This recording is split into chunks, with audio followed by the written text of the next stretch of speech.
Lá no livro de Filipenses, capítulo 3, versículo 12.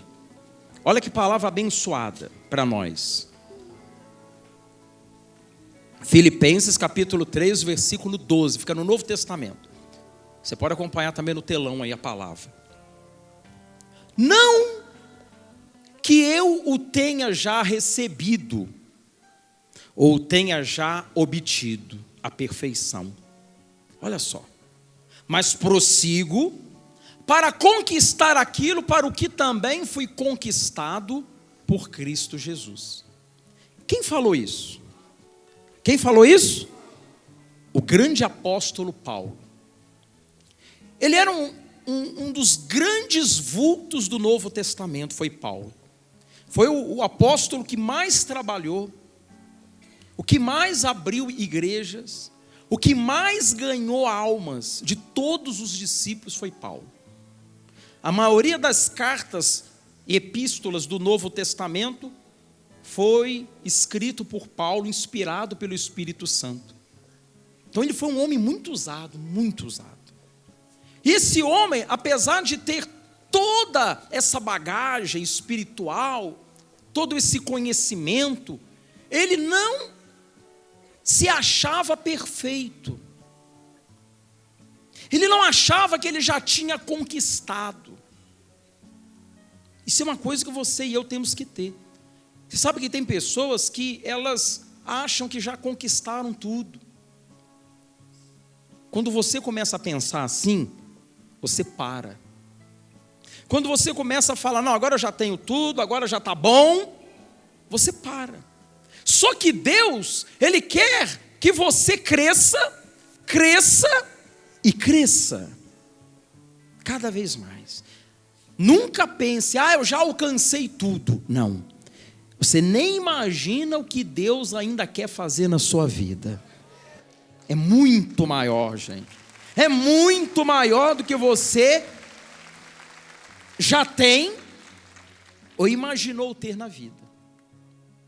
Aí ele continua dizendo: irmãos, quanto a mim, não julgo havê-lo alcançado. Olha só. Se ele que era ele, julgava não ter alcançado, imagina nós. E sabe que o diabo, o que ele faz? Ele muitas vezes coloca o conformismo no coração da pessoa. A pessoa se conformar.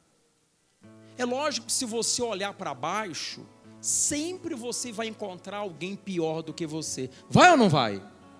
Por exemplo, uma pessoa que está devendo 50 mil de dívida, está devendo muito?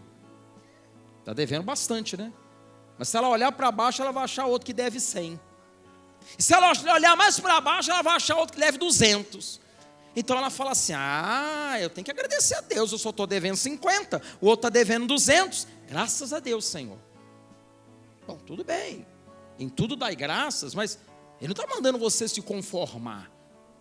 Por exemplo, tem gente, eu tenho uma hérnia de disco aqui, ó, dói que é uma coisa. Mas graças a Deus, o outro tem 4 hérnias de disco. Eu estou no lucro ainda, ué.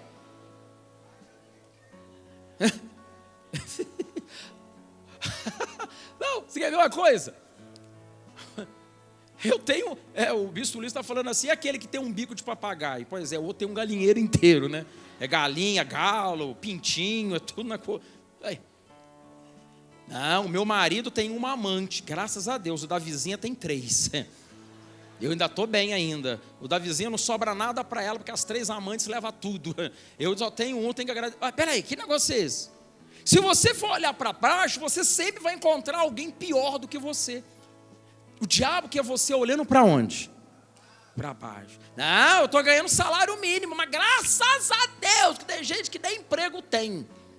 Aí você se conforma com aquele salário. Entende como é que é a coisa, gente? O diabo, ele sempre vai fazer você olhar para onde? Para baixo. Para baixo. Paulo, ele diz, quanto a mim não julgo havê-lo alcançado, mas uma coisa faço, esquecendo-me das coisas que para trás ficam e avançando para as que diante de mim estão. esquecendo-me das coisas que para trás ficam. Ele falou que ele está esquecendo das coisas ruins? Ele falou que ele está esquecendo das coisas boas? Não, ele falou esquecendo das coisas. Por que quer dizer isso, bispo? Quem vive do passado, gente... Não, eu sei, é museu. Mas quem vive do passado não caminha para frente. Quer ver? Vamos dizer que o seu passado foi ruim. Se você ficar lembrando do seu passado ruim, isso vai te dar medo. Que você tentou, não deu certo, você foi humilhado, você foi enganado, te passaram para trás, você perdeu. Aí se você ficar olhando para essas coisas, você não consegue acreditar num futuro melhor. Ah, bispo, então a gente tem que olhar para trás e lembrar das coisas boas. Tudo bem, só que tem um porém também. Quem fica preso no passado bom, foi bom lá atrás. E agora? Quer ver? Eu vou te dar um exemplo. Existem muitos casamentos que é assim: isso, meu marido era uma uva, meu marido era bacana comigo, olha, agora o bandido virou um abacaxi, me atormenta. O que ele fez de bom lá atrás vai compensar o mal que ele está fazendo hoje para você? Então você não pode ficar preso ao passado, seja ele bom ou ruim. Porque tem pessoas que ficam lembrando, mas, poxa, lá atrás, eu era assim, eu tinha isso, eu tinha aquilo. Você tinha. Foi bom enquanto estava lá atrás. E agora? E lá na frente? Então, olha o que um grande pregador da palavra disse: esquecendo-me das coisas que para trás ficam, e avançando para as que diante de mim estão. Então, diante de nós existe um mundo para ser conquistado. Diante de você tem coisas grandes, muito maiores do que aquelas que ficaram para trás. Olha o que um homem de Deus está nos orientando. E ele pode falar porque ele foi um homem de sucesso, bem sucedido. Esquece o que ficou para trás, gente, e olha para onde? Para frente, avançando para aquelas que estão adiante. Deus tem coisas grandes para você, mas você não pode ficar presa no passado. Tem gente que vive lamentando o passado, vive remoendo o passado. Por exemplo, mágoa. O que é mágoa? Algo que aconteceu na vida da pessoa e ela não consegue perdoar, ela não consegue esquecer. Fulano fez lá um mal para você lá atrás e você ficou com raiva dela, e aquela raiva foi se mantendo, virou ressentimento, virou mágoa. E aquilo trava a pessoa, aquilo impede a pessoa de ser feliz. Então não fique preso ao passado. Nós temos que viver, gente, um dia após o outro. E olhando para onde, igreja? Para frente, ó. Para frente. Avançando para as que diante de mim estão. Prossigo para o alvo, para o prêmio da soberana vocação de Deus em Cristo Jesus. Todos nós temos que ter alvos na nossa vida. Por exemplo, quem é solteiro? Não, peraí. Eu estou falando assim, a pessoa que é solteira, ela normalmente tem um alvo. Peraí, eu vou me casar. Eu vou casar. Eu vou constituir família, eu vou ter minha casa, vou ter, né? Então, ela tem um alvo. E o alvo dela, para ela alcançar, ela tem que arrumar um namorado ou uma namorada, né? Senão não. Então, para mim alcançar o meu alvo, que é o casamento, eu tenho que ter alguém. Então eu vou trabalhar para aquilo, para me chegar no meu alvo. Por exemplo, você que, meu alvo é ter uma empresa, o meu alvo é ter o meu próprio comércio. trabalhar por conta própria. De repente o alvo seu, eu quero passar no concurso tal. É um alvo que você tem, é algo que você não tem, mas você vai investir para chegar naquele objetivo. No caso do concurso, por exemplo, eu quero fazer o concurso X, então eu já começo estudando, começo me preparando e tal, porque meu alvo é passar no concurso. O meu alvo é o casamento. Senhor, abençoa um homem de Deus, uma mulher de Deus para mim, uma pessoa bacana assim e tal, vai orando e observando, claro, né? A Bíblia diz o quê? Orai e vigiai. Amém, igreja?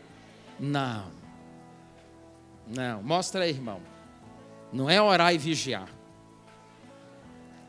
Vigiai e orai. Tem gente que fica orando, Senhor, manda, aí está de olho fechado, orando, a bênção está passando, ele está indo. Primeiro vigia, e ninguém vigia de olho fechado, vigia? Se você contratar um sujeito para fazer vigia lá na empresa lá, e ele estiver dormindo de olho fechado, o que você faz com ele? Irmão, não dá não, Mas você está vigiando com o olho fechado? Então primeiro vigia, depois ora. Então você tem que vigiar. Eu vou lá na unção dos pés, que eu tenho certeza que ali tem uma bênção para mim ali, ó. Sabe, às vezes a sua bênção está na fila. É vindo na igreja, olhando, vendo. Ih, rapaz, olha lá. Ixi, acho que aquela ali é a minha bênção. Senhor, aí você visualizou. Agora eu vou orar, Senhor, aquela ali, ó. Senhor, Deus abençoa, Pai. É assim, ó. Primeiro você tem que ver. E depois você vai o quê? Orar. Não é a ordem da coisa, não está ali? Vigiar e orai? A gente não pode inverter as coisas. Orai e vigiai. Vigiai e orai. Jesus que falou. Então, é o alvo. Tudo aquilo que eu quero alcançar é aquilo que está diante de mim. Paulo falou, prossigo para o alvo, ou seja, em direção àquilo que eu quero conquistar. E no caso ele está falando do prêmio, para o prêmio. Toda conquista tem um prêmio, gente. Toda conquista tem um prêmio. Aí é que entra a perseverança. Eu quero ficar rico. É pecado? Não. O seu pai é rico, filhos ricos. Agora, você não pode, com isso, botar o coração na riqueza. Você tem que ser mais inteligente que isso. Bota o coração em Jesus e você vai ter tanto a salvação como a riqueza também. Entendeu? Você vai ter os dois. Agora, se você botar o coração só na riqueza, no dinheiro, você pode até conquistar o dinheiro, mas não tem a salvação, não adiantou nada. Então, o prêmio, toda luta, todo empenho traz um resultado, que é o prêmio. Você ser premiado. Você vê que o prêmio do pecado é o que, igreja? É a morte. A Bíblia fala do roubo no dízimo e nas ofertas. Até isso tem o prêmio, que é o quê? A maldição. Com maldição sois amaldiçoados. Então tudo o que eu me empenho ou faço traz um resultado na minha vida. Se são coisas boas, o prêmio vai ser bom. Se são coisas ruins, o prêmio vai ser ruim. No caso de Paulo, ele avançava em direção a Cristo Jesus. E ele estava ali esperando receber o prêmio, da soberana vocação de Deus em Cristo Jesus. Todos, pois, que somos perfeitos, tenhamos este sentimento. Você sabe que tem pessoas que se deixam levar pelos sentimentos. O sentimento que ele está falando ali, por exemplo, alegria é um sentimento? Tristeza é um sentimento? É. Raiva é um sentimento? É. O ódio são sentimentos. Então, Como anda o seu coração? Que tipo de sentimentos você se deixa envolver? Esses sentimentos é que vão dizer que tipo de vida você vai ter. Esses sentimentos é que vão nortear a sua vida. Olha só, gente. Se você deixar o seu coração ser tomado de dúvida, a dúvida é um sentimento? É. Assim como a certeza também é. Então, quando a pessoa vem na igreja, ela ouve uma palavra, ela recebe uma oração, ela vê testemunhos, milagres, isso tudo são coisas que alimentam sentimentos bons na vida dela. Quando terminar essa reunião aqui, com certeza, tanto eu como você vamos sair daqui mais fortes. Por exemplo, quem não veio, não teve o alimento que eu e você estamos tendo. Você está tendo. Ah, mas eu vim ontem. Ótimo, ontem foi muito bom, foi uma bênção. E hoje é uma bênção. E amanhã, outra bênção. Quanto mais eu busco a Deus, mais abençoado eu me torno. Por exemplo, tem pessoas que só vêm na igreja uma vez na semana. É muito pouco. E tem aqueles que só vêm na Santa Ceia. Aí significa dizer o seguinte: você se alimenta pouco. Aí o seu corpo fica como? Fraco. E no caso espiritual, o coração fica fraco. Se abala facilmente, teme facilmente, retroage facilmente, se deixa impressionar facilmente. Ele continua, ó. Tenhamos esse sentimento. E se porventura pensais de outro modo, também isto Deus vos esclarecerá. Você sabe que tem gente que pensa diferente. Não, bispo, eu não concordo. Amém. É um direito que você tem. Você pode discordar de mim. Você pode até discordar da palavra de Deus.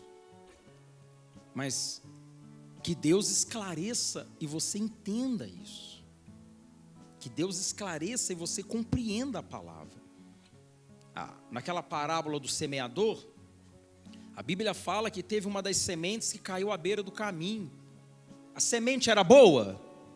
Era. A semente era a palavra de Deus. O semeador, o pregador. Mas uma parte da semente caiu à beira do caminho, as aves do céu levaram. Foi embora.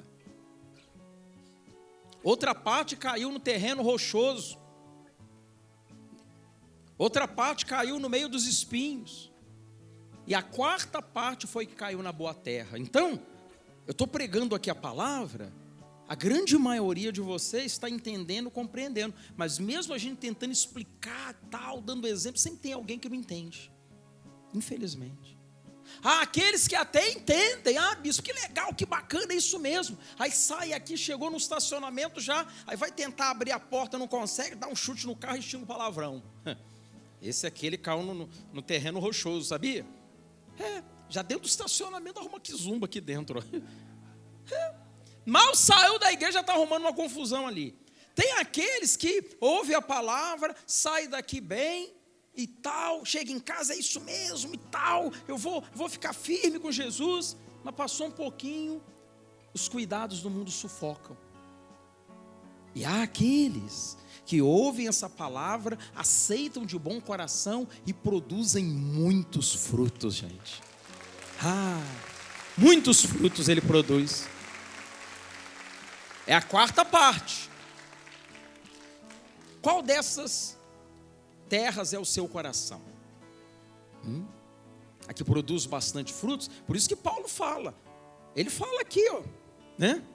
E se porventura pensais de outro modo, também isto Deus os esclarecerá. Tem gente que não concorda. Não, bispo, esse negócio de dízimo, eu não concordo com isso.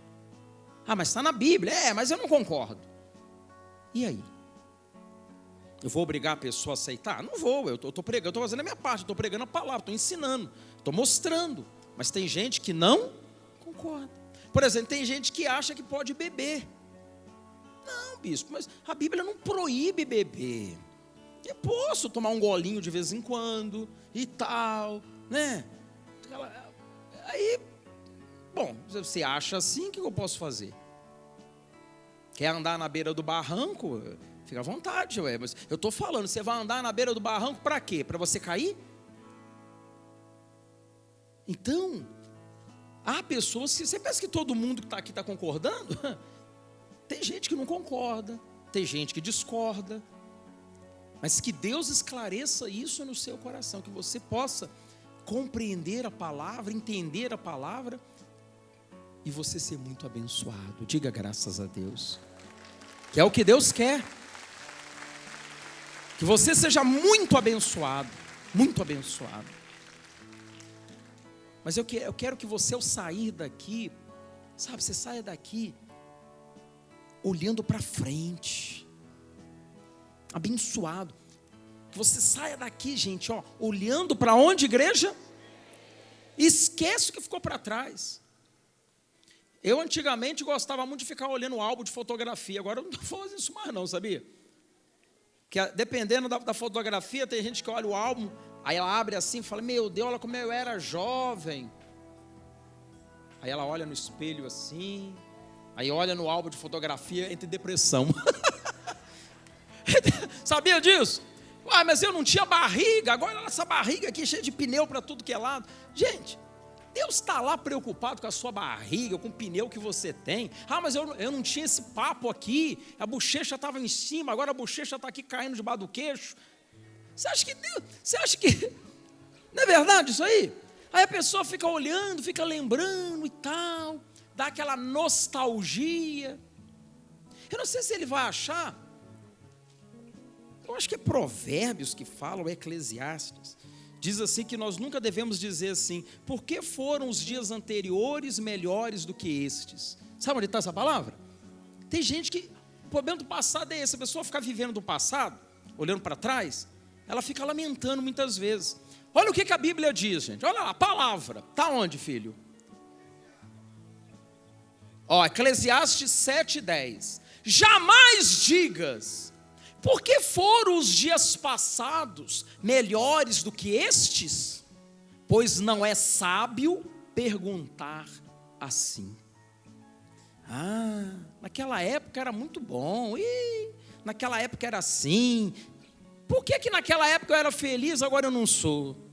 Por que naquela época era desse jeito e agora não é? A Bíblia diz, não é sábio perguntar assim. Está escrito, ó. Eclesiastes capítulo 7, versículo 10. Então, esquece o passado, gente. Quem está dando essa orientação é um grande homem de Deus, Paulo. O apóstolo Paulo. Olha para onde, igreja? Para frente. Olha lá, ó. Passou, foi muito bom. Se não foi bom também, amém. O negócio é que lá na frente tem bênção que não acaba mais. Oh, meu Deus, é lá que eu vou. Tem bênção que não acaba mais para mim lá na frente. É isso que você tem que pensar. O que está diante de você. O que está diante de você. Esquece o que ficou para trás. Amém, igreja? Quem entendeu a palavra?